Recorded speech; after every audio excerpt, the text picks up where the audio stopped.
Hi, long time no see. Welcome back to my YouTube channel that has been deceased for the past eon? I don't know, but thank you so much for staying subscribed. So today we're going to be doing a Q&A, which is highly requested, and these are just some questions that you guys asked and that you guys want to know. So let's see what y'all have for me. So we got a lot of questions, so we're gonna just start right away. If you had a stage name, what would it be? I've actually thought about this a lot, where I go by just Denise for my stage name, but I've always wanted to have like a different name, like SZA has a different name when her name is Solange, or Tyler the Creator, or any of these amazing artists. But if I had a stage name, I've thought about this. I've considered 실례, which means in Korean like 실례하겠습니다. It means like, oh, excuse me, or just pardon, things like that. But my Korean name is 진실, so I took the last word of that name, 실, and added 에, so it's like 실례, and in English it would be SHILLEH. I don't know, I considered that, but I didn't think it was that pretty and I thought it was kind of cheesy, so I just stuck with Denise. I don't know, maybe I'll rebrand myself and come up with a better stage name, but for now it's just Denise. Next we have, how did you think of your fan name to be Truly? And this came from my Korean name, which is 진실, again, which means truth. And I say pretty often, truly, madly, deeply is one of my favorite things to say. And truly was always just such a pretty word to me, and I felt like Trulies were such a cute little name for you guys. So I came up with the name Trulies. And I know it's a seltzer drink, but you know, we also do love a good seltzer drink in this house, so Trulies became the name. Next we have still waiting for the hair care routine. I actually straightened my hair today because it was a special occasion and I was gonna film this video, which took me way longer than it should have. But a hair care routine, I will definitely work on that for it to be up soon. I honestly, if you can see, my hair is so damaged, so I don't know if I'm the person you want to come to when it comes to hair care routines, but I naturally have like wavy curly hair, so I will get on that. I'm very sorry for the delay. What is your favorite K-drama on Netflix? Right now, recently, I've been watching Records of Youth with my mom. I really watch K-dramas with my mom mostly, just so we have something to talk about, and I feel like it's really cute that we do that together. We would always watch them together, or we watch them when we're apart and we just catch up on the episodes with each other and talk about them. So recently I've been watching Records of Youth with Park Bo-gum, but another show that we watched together that is one of my favorite K-dramas that also has Park Bo-gum is Reply 1988, which is one of my favorite K-dramas of all time. It's just such a good drama, very heartwarming, very sentimental, very funny, and it will make you cry, just FYI. The Glory is also a notable mention. I completed that show so fast. My friend Daisy was actually the one who told me to watch it, and I'm so glad I did. When season 2 came out, I was on it so fast. I watched that whole show within the span of like 2-3 days, I think. And I haven't binged a show in a long time, but I would say it's also the last show that I binged. What are the best vocal warm-ups to do right before you perform on stage? I really struggle with that. Personally, for me, my vocal warm-ups derive from my vocal coaching, and I do a lot of lip bubbles, which is like, and then I go up and down, ascending, descending scales, like, and then I also do a lot of like, ah, and wee wee wee wee wee wee wee wee, a lot of different vowels, just to open up my resonance and make sure that that is open for whenever I sing. And then also vocal rest is really important, so I'll do maybe 20 to 30 minutes of vocal warm-ups, and then I'll do a vocal rest for about 20 minutes, and then sing my song, and then I'm pretty solid. I think a lot of people forget to take that into account. So I do warm-ups for about 20 to 25 minutes, vocal rest for about 20 minutes, I sing my song a few times, go back into vocal rest for about 10 minutes, and then I'm ready to go. Where do you usually draw inspiration for your music, and what part of the song do you start off with first? This is a really good question. I draw inspiration for my music from my own personal experiences and from other people's experiences that I hear. So sometimes I'll sit there if I'm really dry and I don't have anything to write about, and I'll ask people that I know. I'll be like, hey, what's something you've been going through lately that you wish there was a song for but there isn't? And then they'll give me a topic, and in that way I'll have something to write about, or I'll do my best to my ability to write for them, just so they have something, or they have a song to kind of get those feelings off their chest. I pull a lot for the Me Before You EP and for Darling. I pulled from my personal experiences. Sweet Demise was a song actually about someone else. So I saw someone else going through that kind of toxic repetitiveness, going back and forth. I pulled and I watched that unravel, and I just wrote a song for them about it. And I don't know to this day if they know that that song is about them, but it was a long time ago. I really pull from my personal experiences, and I can do a breakdown of my songs if you guys want, like a genius lyric breakdown, but it's just me on my YouTube channel instead. If you hear little pitter patters, by the way, that's just Maple running around. So you want to come say hi? Come here. Say hello, Maple. She just got a bath. The Roomba was running around earlier, so she's a little high tension. Say hi. Did you piss on the rug this morning? Yes, you did. She pissed on my bathroom rug. Okay, say hello to the people. Say hi to the Trulies. You smell so good. Okay. Thank you for coming in. Oh, you want to just be with mommy? Okay. We'll have cuddle time later. All right, good Maple time. So that's basically where I draw inspiration for my songs. And for the parts that I start off with first, it very much depends on the track I get or the mood that I'm in. Lyrics can come out first. I just have a random like Google Doc of just lyrics that I have that don't have a melody or anything to them. Sometimes I'll reference back to them when I need lyrics for a song, and I'll find my topic in there. It really depends though. If I get a track first, I'll just kind of sing a melody over it, and then lyrics will come out through that.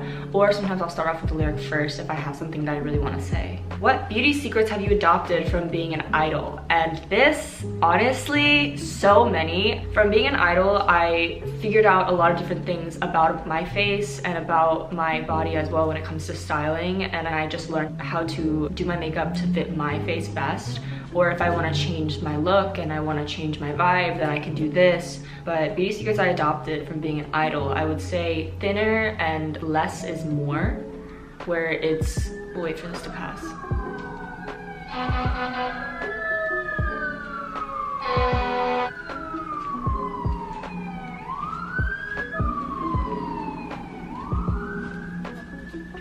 Okay, so as I was saying before I was rudely interrupted, thinner layers are better in terms of base makeup where it comes to foundation and concealer and powder and things like that. Layering it is so much better than trying to pack on a bunch of product at once. So when it comes to foundation, you know, I know that's a huge thing that's been going around recently where it's like the spatula technique. I have that as well, where you can really just layer your makeup in thin layers, and that makes it look so much more natural and last so much longer. And also brow shape is so important. I'm still figuring out how to do my brows. I love when I get my makeup done because she shapes my brows for me. But the thing is that for me, I don't know how to shape my brows and I don't really know how to do them. So they're always kind of, they look like this. They're kind of aggressive, to be honest, in my opinion. I really want those feather brows. I just don't know how to do it because I learned how to do my eyebrows in the pipeline of like 2012 where those Anastasia dip brow eyebrows were a thing. I'm still trying to figure out how to do my eyebrows too, but changing your eyebrow shape can change your face so much. And I have a rounder face, so having a bit of an arch makes my face look a little bit slimmer, which is what my makeup artist told me. So I believe anything that she says. She could tell me the world was flat and I would believe her. After that we have, do you still like to read books? Do you have any book recommendations that you think are really good and must be read? I do still love reading books. Recently I've been reading, what am I reading? I've been reading this book called The Winner Stands Alone by Paulo Coelho. I don't know if I pronounced that right, but it's basically a good book that I've been reading recently. I don't really have an opinion about it yet because I haven't gotten super far, but my personal favorite books of all time that I feel like everyone should read that I personally really love are The Midnight Library by Matt Haig and Anxious People by Frederick Backman. Those are two of my favorite books of all time. Those are two books that I really enjoyed, really, like, I devoured those books. Another really good one is Daisy Jones and the Six. I read that one whenever I was traveling a lot and I just kept picking it up and I just couldn't put it back down. It was such a good book that keeps you very involved and on your toes because it's going back and forth between the past and the present. So I really like that. And I believe they made an Amazon show about it with Sam Claflin, who I love. So I may be watching that show soon. We don't know. If I have some time, I might just binge it. Perks of Being a Wallflower is also a very notable mention. That's one of my favorite books of all time. And also, here we go again.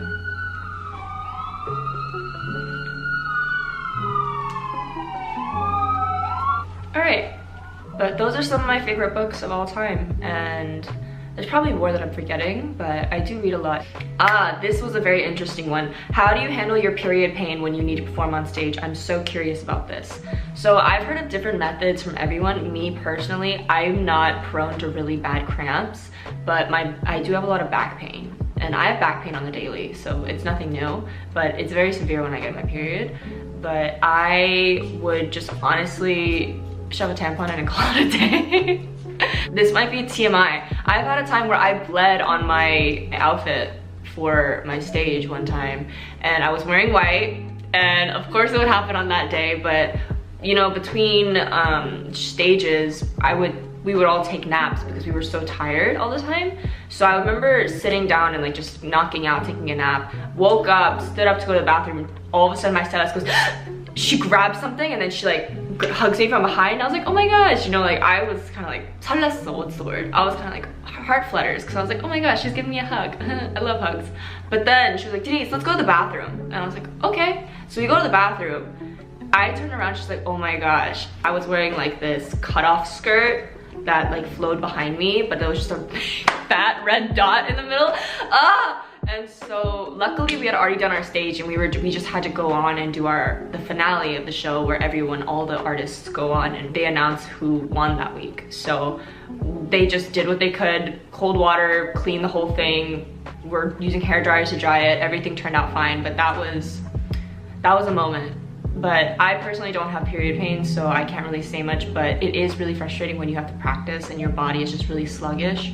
Sometimes I'll take a painkiller or something in order to reduce the pain. I've heard people that they take a certain type of pill, or I don't know if it's birth control, where it stops your period and it moves it to the next week actually. Like it delays it, but it's really bad for your body. So I've actually heard of some people who do that, but it really messes with your body. I heard it's not good for it, but for people who have really bad period pain, they tend to do that because that's the easier way out for them. Next we have 2 questions, which is, do you love Joshika, and how did you meet Joshika? By the way, love your videos. Thank you. And I do love Joshika very much, and I met Joshika through a couple of mutual friends when I was living in Korea, and we actually first time we met, we spent Halloween together, and it was really fun because we all went over to my friend's house and we just messed around for a couple hours, and we were supposed to go out, but then we ended up just going home because there was a lot of stuff happening. So I ended up meeting her there, and then we met up a few more times in America. We went to Coachella together and we just kept up with each other on socials. Super great person, love her. She's so sweet, she's so talented. Go follow her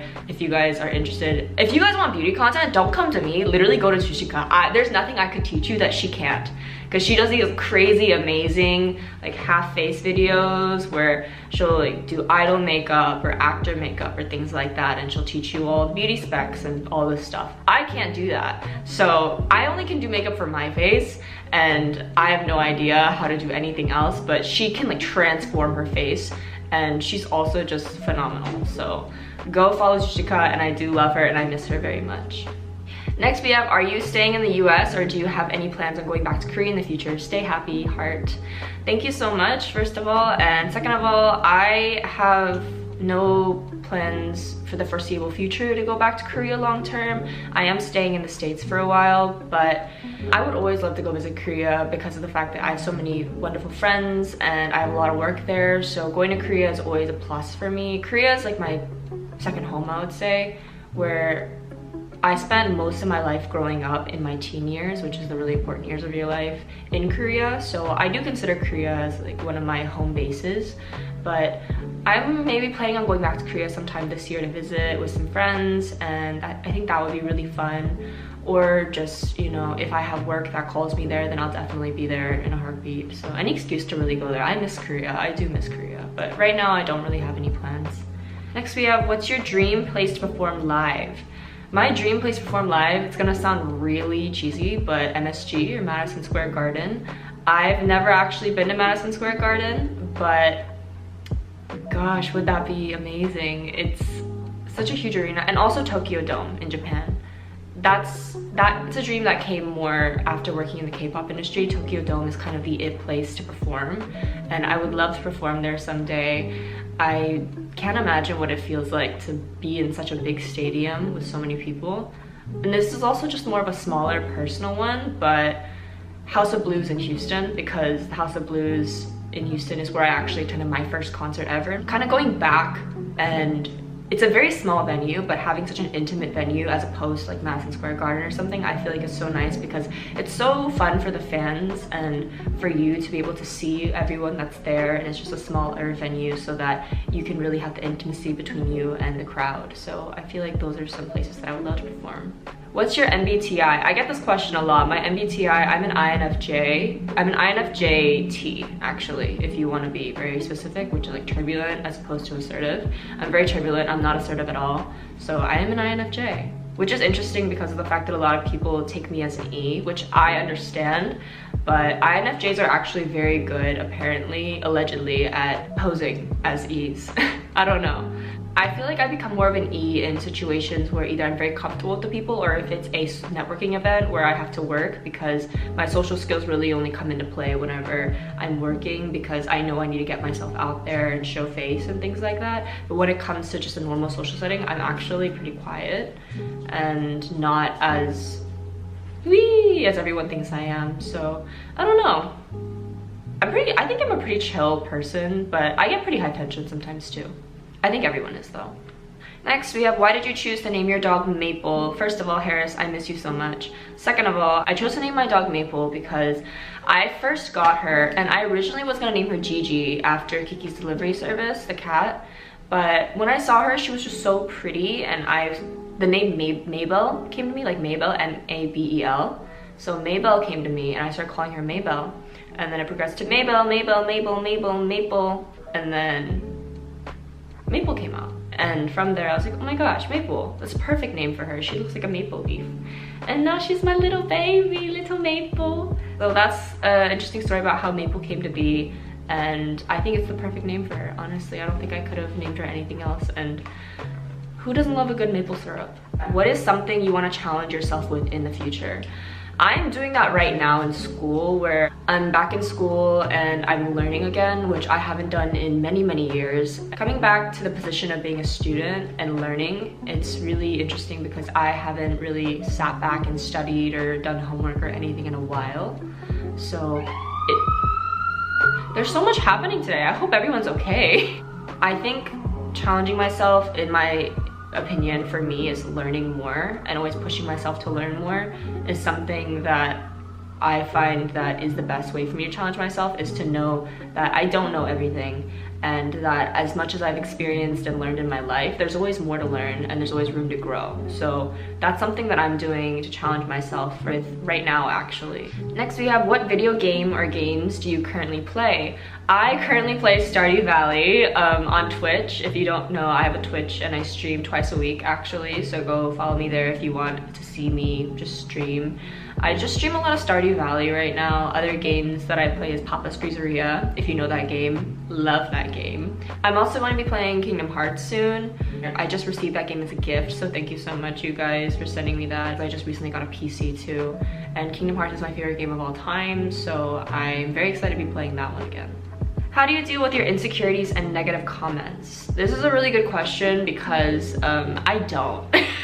I am the type where ignorance is bliss. If you're on my social medias, you notice that I'm not that active because of the fact that the more I look into it, the more I get my feelings hurt. So I try not to look at it all. And even though I know there's like thousands of great comments, just one bad comment can really ruin my mood. So I don't want to do that because I'm a very sensitive person. So I don't want to do that, so I just don't deal with it at all at that point. Sometimes I'll look through, but whenever I'm getting like, oh, what kind of content do you guys want to see next, or what song requests do you have, I'll look through those. And sometimes I'll respond to comments every now and then in a blue moon, but negative comments, I just don't really deal with them at all. I feel like most people on the internet who feel the need to leave a negative comment, there's something else going on in their life that drives them to do that. And I think it's terrible because someone leaves a negative comment and they never think about it again, but the person who receives a negative comment could haunt them for the rest of their lives. So I personally have never left a negative comment ever anywhere on the internet, and you can take my word for that. I don't leave comments ever on anything unless it's like my friends and I'm hyping them up, but I don't know. I just think leaving negative comments is weird because, I don't know, why would you want to say that to somebody if you weren't going to say it to their face, especially to someone on the internet who you don't even know? Dealing with my insecurities, I would say I just take a lot of time to address them and know what they are instead of ignoring them. So insecurities are different than negative comments in the way where I will address them and I will look them in the face and write them down in my journal or my diary or whatever and try to confront them, so I know, okay, this is an area that I'm a little more insecure about, or this is an area where I struggle with, and I work on building that confidence in that area, whether it's my singing or my appearance or whether it's my social skills and things like that. It's always something that can be built upon and worked on. So I don't just sit there and accept like, oh, I'm just bad at being social or whatever and things like that. I'll sit there and I'll make jokes about it, yeah, but for the most part, I will find it as a place where I can grow and learn and challenge myself. So that's how I deal with my insecurities. I also think journaling is such a great way to address a lot of the things in your life, where getting it out on paper, especially whenever you're writing, actually physically writing, it's really, really healing. And you can always look back in the future and see how much you've grown and how much you've changed or how much you haven't changed. If you are a mythological creature, what would you be? I would be a mermaid for sure, or a siren more specifically. Oh, I would love to be a siren, just singing and driving people to their death. No, but I've always wanted to be okay, when I was little, I did beauty pageants, and in one of the beauty pageants, they asked, like, I was like 5. They asked, what do you want to be when you grow up? I literally wrote down either a princess or a mermaid. That's where my mindset was. I wanted to be a princess or a mermaid so badly. I loved The Little Mermaid growing up. I loved the show H2O growing up. Just H2O, Just Add Water, that's a banger show. If you ever hear me speaking in an Australian accent, that's where I'm getting my reference from. So I would say most likely those, because how fun would it be to be able to just swim? And my favorite animal is a whale, or butterflies, but whales actually, since I was really young. So how fun would it be to just swim with the whales? That would be phenomenal. If you're taking up college, what program would you want to study or enroll in? I am in college right now, and I am enrolled as a vocal performance major, which means like I'm a singing major, but I actually want to delve deep into either music business or music law, which I think are both very interesting. So those are 2 areas of study that I'm very interested in and want to know more about. I would also love to delve deeper into the songwriting field and learn actually, because I've songwritten all my life, but I want to learn actually what it is behind a song that makes it great. And music production is also an area that I want to study in terms of, I want to get into the actual production of the music and how to make it, and whether it's like making beats or production, post-production, like mixing and mastering. I want to learn more about that so I can do it more and apply it for myself, but also for other people, and listen to music and understand like, this is what makes this song so great. Like, I just really want to delve into the deep depths of music and really understand what it is about it. How often do you plan to post vlogs? I will probably be posting vlogs more often on my social medias than I will be on my YouTube channel, because they're easier to make, they're faster. And to be completely honest, all my vlogs that I do on my YouTube channel in comparison do significantly lower view rate than all my other videos.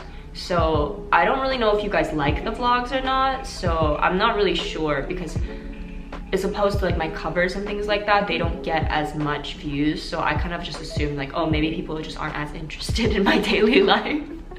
So that's why I don't make as many vlogs, except for like on my social media accounts, but also because I'm also very boring. There's not much that I do in a day, so I would say that maybe I'll post more vlogs if it's something you guys would want to see, but you guys gotta let me know.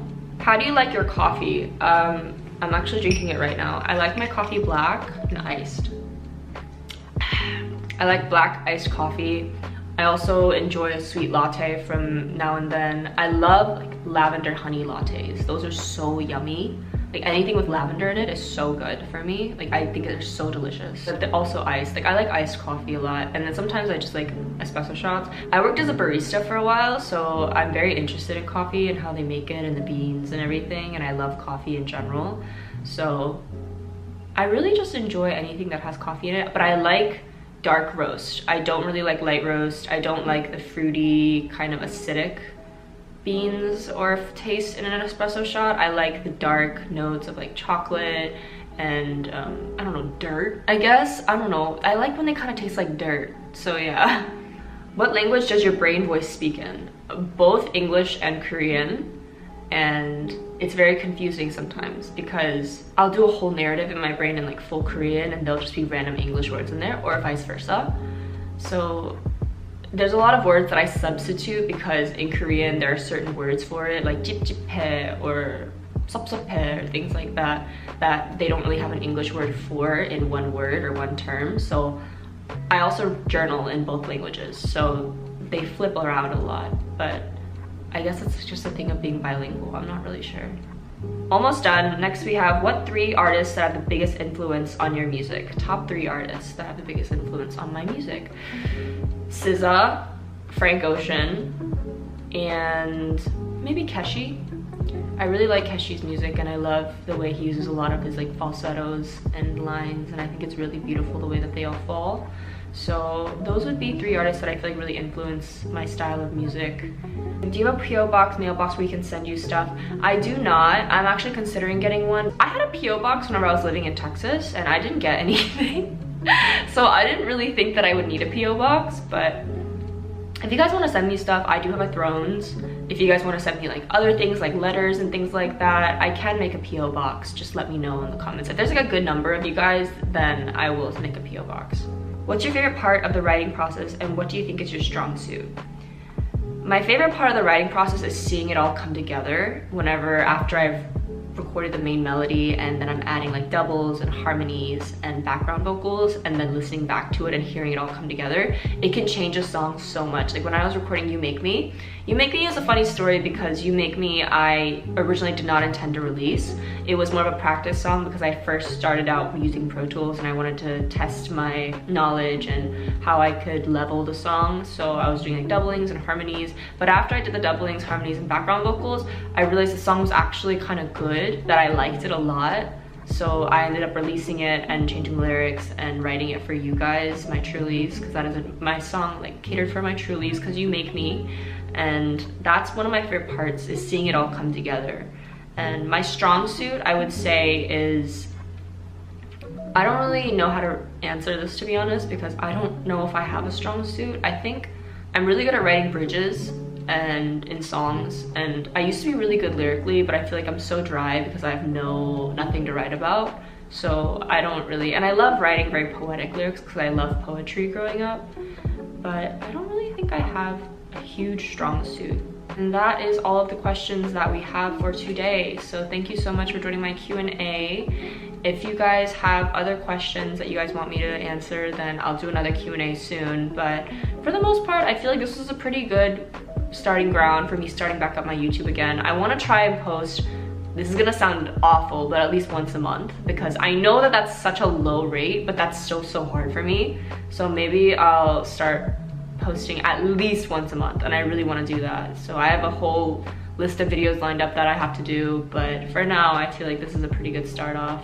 Anyways, thank you guys so much for watching, and be sure to like and subscribe and do all that good stuff, and follow me on my socials. They'll all be linked below, and stay blessed. Yeah, I will see you guys very soon. Thank you.